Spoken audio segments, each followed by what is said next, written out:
So what if I told you you don't need any new cards from Fabled and still can play a tier 1 deck week 1? That's right. Distribution, it's a little scarce, and that's okay. We don't need to panic. It's going to be all right. The product will be here. Ravensburgers let us know that. But if you have events to play in week 1, you got to be able to play a good deck. You can't just be at a disadvantage. The good news is, I think there's plenty to be gained in Fabled just from the reprints, which are hopefully cards that you already own. And that's why we're here. Okay, listen, we don't need Powerline.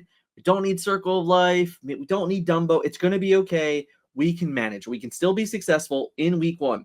And if I'm being completely honest, I have a good tip. Number 1 tip, honestly, let people figure it out. Because sometimes people get excited, they go to play new cards, and they're just trying to do all these crazy things. And when they do that, you can capitalize by playing a deck that's very consistent, to the point, has a straightforward plan, and you don't have to worry too much about the other stuff. So therefore, let's get into it. Let me introduce you to 7 decks. 7 decks today that you can play week 1 without a single new card from Fabled. Let's get into it. Quick shout out to Heavy Play.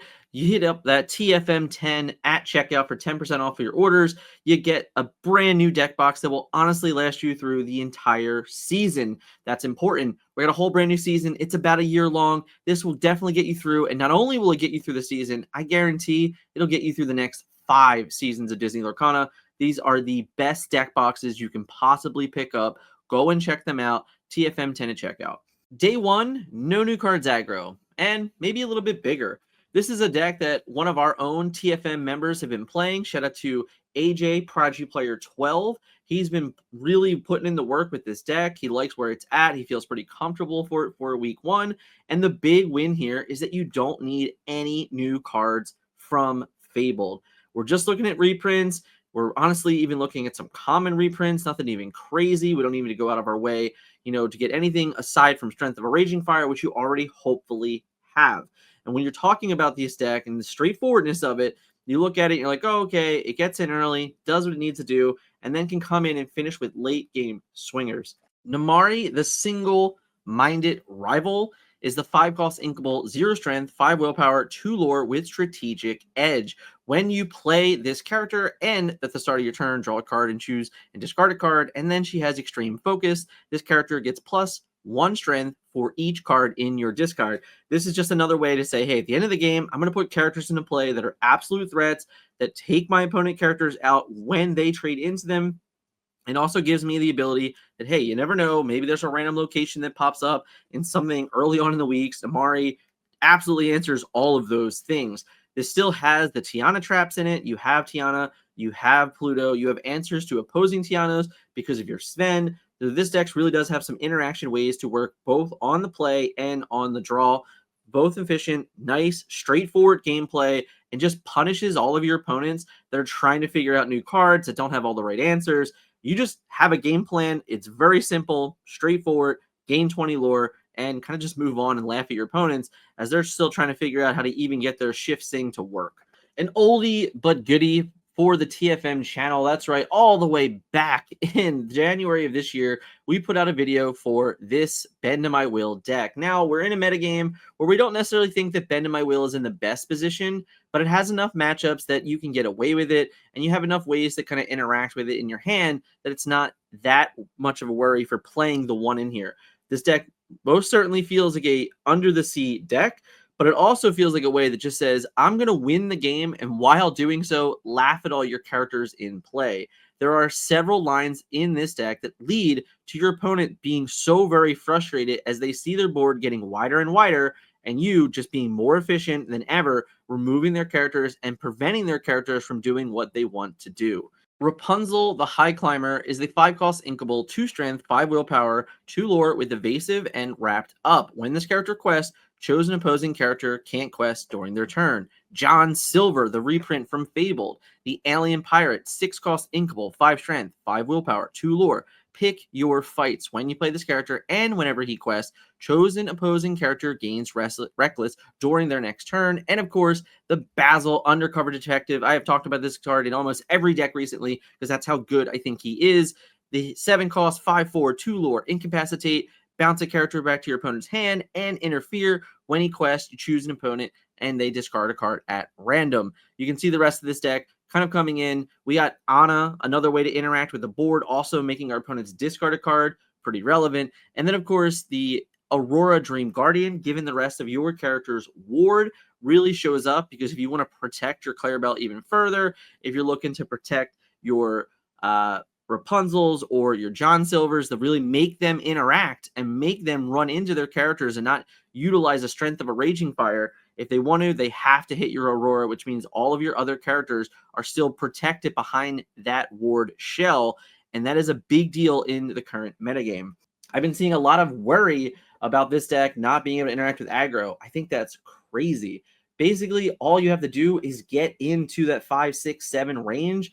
Any given moment, you have the ability to sing, wipe the board with Under the Sea, and then, of course, you just have threats like Rapunzel, like Basil, like John Silver that just says your opponents will not quest again.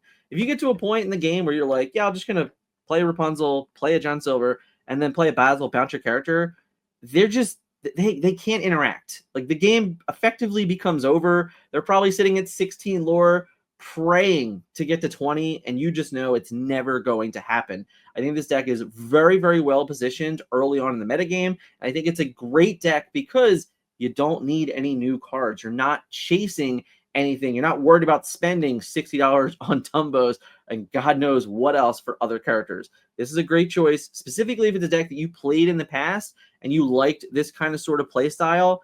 It fits right in. The big change is Under the Sea being more prominent than Bend to My Will. But aside from that, deck's great, deck's straightforward. And if you're looking for something early on that not everyone's going to understand, be able to play with, this is a deck for you.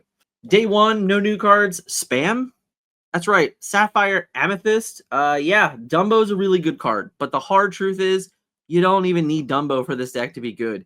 You can show up to any tournament you're going to play in opening weekend and be successful with Sapphire Amethyst without Dumbo. While Dumbo is very good, and I'm not going to disagree with that, this is very good in this deck specifically, but this deck does not need it. You can still show up, be effective, play the games, and still win the mirror. There are other ways that you can interact, but really the whole point of this is just don't worry too much. Do not stress so much to say, oh, I can't play my favorite deck in the rotation because I don't have a Dumbo. You got to remove that fact. It's just not true. You can absolutely play a deck like this and see success. I want to hammer that down one more time, just so you hear me. For all those in the back, you do not need Dumbo. You can still win without Dumbo. That's how good this deck is. Yes, Dumbo's great. It takes it to another level. But if you cannot get 4 Dumbo week 1, 3 Dumbo week 1, pump the brakes, breathe, relax, play Sapphire Amethyst, play the spam. It's really good.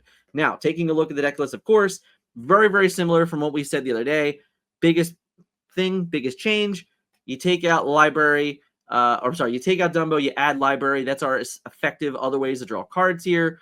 There's other options that I think work just as well if you're really looking to draw more cards or get more out of your characters. There's plenty of choices. If you cannot get Dumbo, look into the choices, figure it out. You will find them. They do exist. There's a lot of 4-cost cards in the format.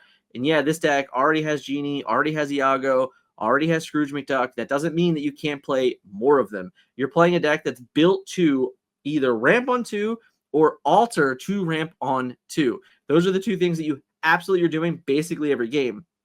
So with that, playing another 4-cost character is going to make sense.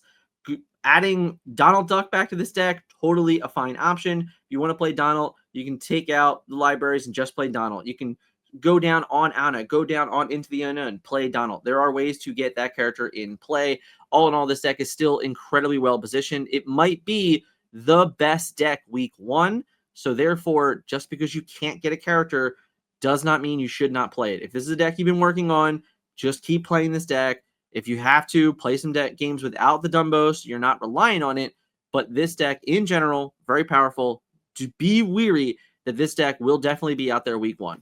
With that, I wanted to talk more about tips for all, the Disney Lorcana Foundation guide that we have that is completely free. Now listen, this guide, it's out there. It's free. It really is for the players that are just looking to level up. And it's also listen, I come from someone that consistently goes back and watches old coaching videos because you never really need or never really understand what you need until you hear it again.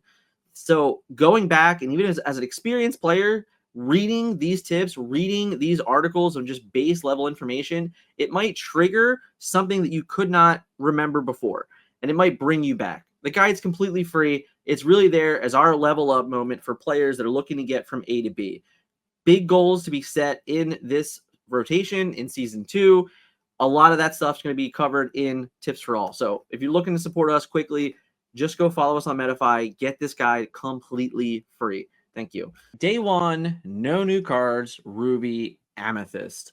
This is, again, a deck that seemingly never goes away. It's just been one of those things that draws people to them consistently. And yes, there are new ways to play this deck with new cards, such as Powerline and things like that. But there's also a way to just say, hey, I'm going to play my normal Ruby Amethyst game. I'm going to put good cards into play. And every turn, I'm going to make my opponent interact with me. This deck does that a lot with a high willpower and damage laying around type deck using cards like Everybody's Got a Weakness and Bell Accomplished Mystic to the fullest. For those of you wondering, like, hey, okay, at least some of these new cards are different. Some of these cards look a little interesting. What are they? Well, my favorite is Prince John, the Fraidy Cat, the 3-cost, uninkable, 5 strength, 5 willpower, 1 lore, with the ability Help, Help. When an opponent plays a character, deal 1 damage to this character. And you're like, oh man, that sounds terrible.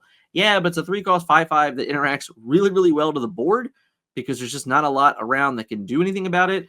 And then it really pairs perfectly with an Everybody's Got a Weakness, 4-cost, inkable, Amethyst action, move 1 damage counter from each damage character you have in play to chosen opposing character. Draw a card for each damage counter move this way.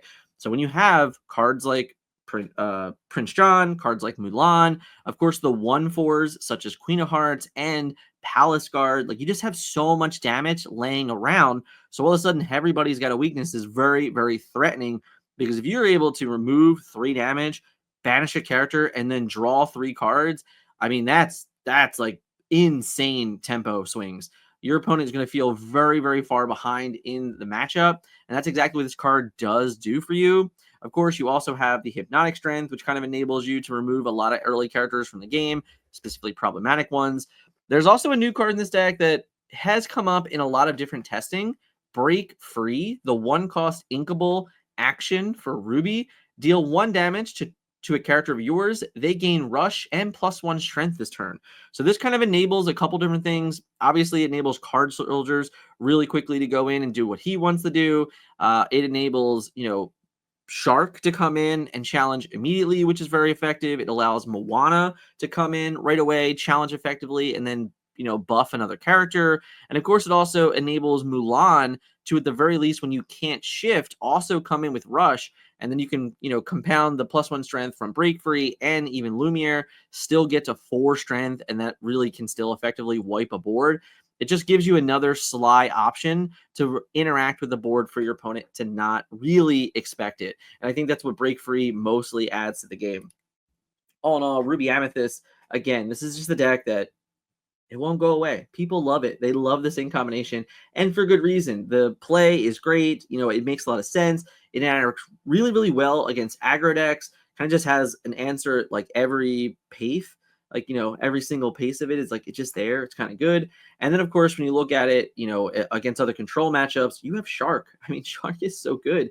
How do people interact with Shark over and over and over again? There's just not enough answers to him in the format. So you get to kind of run away with games just by putting Shark into play. All in all, Ruby Amethyst, if you're a fan, I understand you didn't get anything flashy. It's not crazy. You lost Be Prepared. I get it. No Maui here. I get it. It's going to be okay. You can still play your deck week 1 and probably, honestly, still find success with it. How about the dogs? That's right. Day 1, new cards, Churn Dogs. Oh, sorry. My bad. There's no Chernobog. That's okay. We don't need Chernobog. We're going to be all right. This deck on the play is second to none. If this is a deck that you've been playing for months now, you can still just show up and punish everyone that, again, everyone that's trying to figure out what's going on. That's what this deck is going to do. It's going to punish everybody that's playing some new combo deck, some new control deck. Like, you don't care about those things. You're just going to turn cards sideways, interact to the board, make it go very wide. There is no punish to going wide these days, like Under the Sea is a problem, which is fine against your Emerald opponents. You're going to have to know to utilize your Ursula Deceiver because you got her back. But everything else, you can set up, a Tramp Street Smart Dog so much easier. That's 7 cost, 2/6, 2 lore with now it's a party for each character you have in play. You pay 1 less to play this character. And Howl's Pickings. When you play this character, you may draw cards for each other character you have in play, then choose and discard that many cards. You can effectively very easily play Tramp now. Before, it was like that, that tempo of, all right, can I get away? How many turns can I stay ready? Like, how do I get around this? It's so much easier to do that now in this format because you're not being punished by Sisu. You're not being punished by Be Prepared. They just don't exist. You're only really being punished by Under the Sea, and you have your interactions for that. You have ways to get around that. I really do love that. Of course, the cards that are probably new and unfamiliar, the Captain Hook, the Underhanded Captain Hook, 3 cost, inkable, 1 strength, 4 willpower, 2 lore, inspires dread when this character is exerted. Opposing pirate characters can't quest. Not crazy relevant, probably, but interesting. And then whenever this character is challenged, draw a card. So this is now saying, like, okay, you can get rid of my Captain Hook. That's okay, but at least I'm going to draw a card out of the deal. Also, Emerald Chromicon, 3 cost, uninkable emerald item with the ability Emerald Light. During an opponent's turn, whenever one of your characters is banished, you may return chosen character to their player's hand. And this works both ways. You can put one of your characters back to your hand, or you can bounce one of their characters back to the hand. So your wide boards that they're trying to compete with by going wide themselves, they get punished for because Emerald Chromicon is going to bounce their character back to their hand and keep yours protected. Or when in doubt, put yours back to your hand so you can get another use out of a Go-Go, out of a Lady Family Dog, out of a Tramp. Like, there's definitely ways to do that will also accelerate the Emerald Chromicon to be slightly better. The other thing about this is that for a while, we saw Lady Miss Park Avenue, the 5 cost, uninkable, 4 strength, 4 willpower, 2 lore with shift 3, and something wonderful. When you play this character, you may return up to 2 character cards with cost 2 or less from your discard to your hand. This is a card that, everyone was very excited about because it's very good, very powerful, but then they never could get it to work. Power down format, you want to keep putting cards back in your hand. Well, this is kind of how you do that. This lets you get back 2 characters. Let you go and get back a Tramp, an Ursula, a Lady, like whatever it is, it's going to put 2 cards back in your hand, and that's awesome. That's definitely something that you want to do. The final new card is Jock. Jock was a card that came out in set 8, but never really, it was just too slow for the format, but now it's perfect. 4 cost, inkable, 3 strength, 4 willpower, 1 lore with Voice of Experience. When you play this character, if you have 3 or more other characters in play, gain 2 lore. Again, all we're doing is going wide. That's the whole purpose of this deck.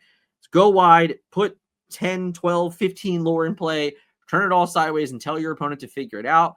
Jock, it just adds on. It makes your day easier. It gives you a quick 2 lore when your opponent doesn't expect it, and definitely alters the math over and over again. I think Dogs is another deck that it's very difficult to play. So if you've never played it before, I literally build it right now. Play with it all week and see if you like it. There's obviously some interchangeable options here. Do I need Lewis? Do I need Captain Hook? Is Tiana any good? Like, all those 3 costs, I think they're totally up to you. You can pick them, pick and choose which ones you think are good. If you want another ward character, go for it. Get a ward character. There's a lot of options in this in combination for you to pick from. These are just the 3 that I wanted to go with. I wanted to kind of showcase some of the different options that you have. Nonetheless, Dogs, day 1, great choice for the metagame. Straightforward gameplay, really hard to interact with, really hard to stop Tramp. Specifically, even we didn't talk about it, but the Tramp Dapper Rascal, which is effectively a 2/8 with a library effect. So very good. You're consistently drawing cards to get to your best cards, which keeps this deck up to pace and very, very good. So looking for a day 1 deck, look no further than Dogs. Ruby Steel. That's right. Day 1. No new cards, Rust. This deck is just everything Ruby Challenge players have been waiting for. Super straightforward, interacts to the board very, very well, and just honestly is consistently playing cards that your opponent doesn't know how to respond to.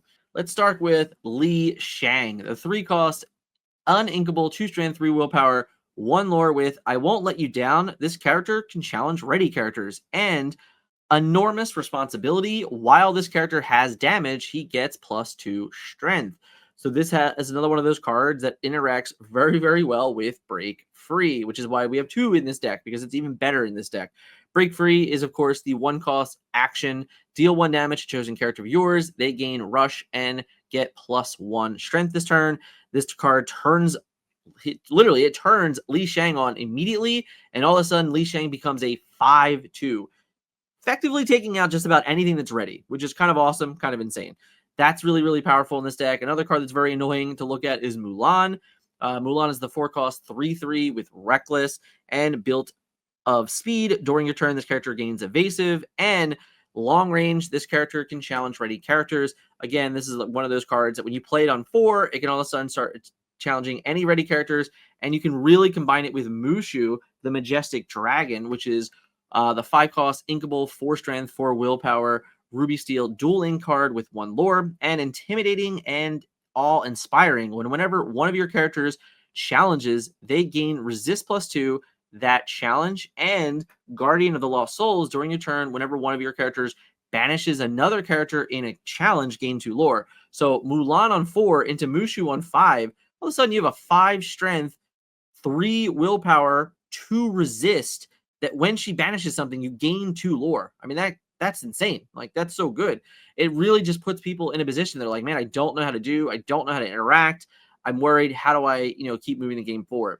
And of course, in the past, a lot of the issues around this has been draw. How do I draw in the game? How do I stay up to par? All of those things. Well, Queen of Hearts, Sensing Weakness. The 5-cost inkable, 4 strength, 3 willpower, 1 lore with shift 2, and let the game begin. Whenever one of your characters challenges another character, you may draw a card. It seems silly, it seems innocent, but it is effective. It's one of the best draw cards, I think, potentially in the format. And we talked about it the other day in our podcast of cards that we were not expecting to be as good or surprised that they were good.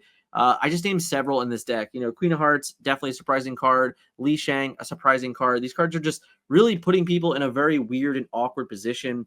The other way to gain some extra cards in this deck is Medallion Weights, the 2-cost inkable ruby item, discipline and strength, exert, and 2 ink. Chosen character gets +2 strength this turn. Whenever this character challenges another character this turn, you may draw a card. So again, this is really adding on to the Milan Elite Archer. You can now put Milan into play, and all of a sudden they just don't have a great answer, because now you can, whenever you want, turn your Milan into a 4-strength character that just effectively wipes the board. And of course, the big one here is One Last Hope.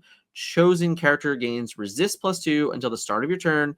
If a hero character is chosen, they can also challenge ready characters this turn. So you have Maui, he's a hero. You have Milan, hero. The other Milans, the other Li Shangs, like so many characters in the deck that end up ironically being a hero card and interacting with One Last Hope. And of course, it is an action that you can consistently get back with Maui Half Shard. So all in all, I definitely do think that this is a deck that is not known. It's not popular. Ruby Steel has never been a tier 2 deck, even if I'm being completely honest. I was quoted the other day saying that playing Ruby Steel before Fabled was playing on hard mode.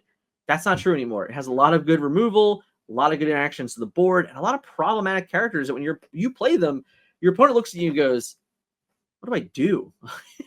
That's so much fun. So Ruby Steel, if you're looking to really offset your opponent and just create these lines where your opponent doesn't know what could happen because they're unfamiliar with this deck early on in the metagame, this deck, no new cards, super straightforward, easy to play. You're basically just a reactionary deck the whole game. Everything you play is a reaction to your opponent, but you're doing it in a way that they have to immediately react back and figure out these traps that you're setting on every single turn of the game. And then, of course, if you are an Amethyst Steel enjoyer, we're still eating good. It's going to be okay. We don't have to rush. Listen, I talked about this earlier about Dumbo. Lilo is certainly a card that we are going to want. 100%. Card's great in basically every version of Amethyst Steel. That is a fact. But We are not relying on Lilo to win every game of Disney Lorcana. Therefore, we can still play this deck just fine. We can have Yelena week 1. It's not the end of the world. If you like Jafar more, put Jafar in. Not a big deal. But the straightforwardness of this deck is still a very good position in the metagame. Utilizing Fire the Cannons, Strength of a Raging Fire, and 7 Dwarves Mines puts us in a phenomenal position in a lot of matchups. It really gives us a ton of removal that we desperately need. It gives us still the reach because of Cobra and the White Roses. The additional bounces from Madame Mim Elephant. Genie, still very good. Tinkerbell is great. The Bell is great. All of these cards still very strong, still very complete, and lots of different options to interact with the board over and over and over again. And there are other ways to build this deck on day 1 without new cards as well. If you're looking for those options, if you want to hear even more in depth about Amethyst Steel, hit the QR code, go pick up our Amethyst Steel Doc rotation guide. It's going to be getting 3 more chapters before the release of Fabled. So if you want the most possible information you can ever get out of TFM, it's going to be in the Amethyst Steel Doc rotation guide. And there we have it. Lots of people are worried, and listen, you should be. I'm worried, okay? I'm worried that Fabled is not, it's just the distribution's not there week 1. It's going to be rotating coming in the following weeks, and it sucks. It's not fun. It's not fun. It's not fun, but it's going to be okay. Hopefully one of these decks you can latch onto. There are plenty more out there. Really, if you just go to Dreamboard and you hit the core thing, you can build decks that do not require you to honestly just spend way too much money week 1. It's a little bit of a worry. Dumbos, I told you last episode, they sold out at they literally sold out at $60 each pre-sold. You can't even buy them anymore. Powerline is a $25 super rare on pre-order that has been selling. Just pump those brakes, relax a moment, let it happen. Plan accordingly, okay? Like, don't plan with the assumption that you're going to get the cards that you need for an event this weekend. Play a deck that you know you do not need it, or position yourself that if you get it, it's great. Amber Steel is one of those options. If you can get Nalas, awesome. You can play Aggros with Nala. If you can get the Powerline cards, great. Play your Powerline deck. If you can get Lilos, they fit so well into Amethyst Steel. Awesome. If you can get Dumbo, fits so well into Sapphire Amethyst or Emerald Amethyst. There are options. But if you can't, hopefully this video did help you. Let me know what you're happy with distribution for you. I really want to know, because right now I'm still worried. I'm still trying to get boxes and get everything set up for the Heart event that we are hosting next weekend. If you don't know anything about it, here's the description here. It's an 8Ks guaranteed event, but it's difficult. We're hoping that we can still have everything go as planned and have an amount of singles that are deserved for the players that are attending. If you're in the Philadelphia area, you want to come and hang out, we're going to have side events that day. TFM is going to be there hanging out. We're going to have 2 different vendors, lots of product aside from Fabled, but hopefully enough Fabled for anyone that needs it. Again, thank you guys so much for watching today. If this video was helpful for you or helpful for a friend, share them. Let them know, like, hey, here's a deck that you might be able to play before we get our cards and things like that. Thank you guys so much. If you haven't yet, hit subscribe. We'll catch you in the next one.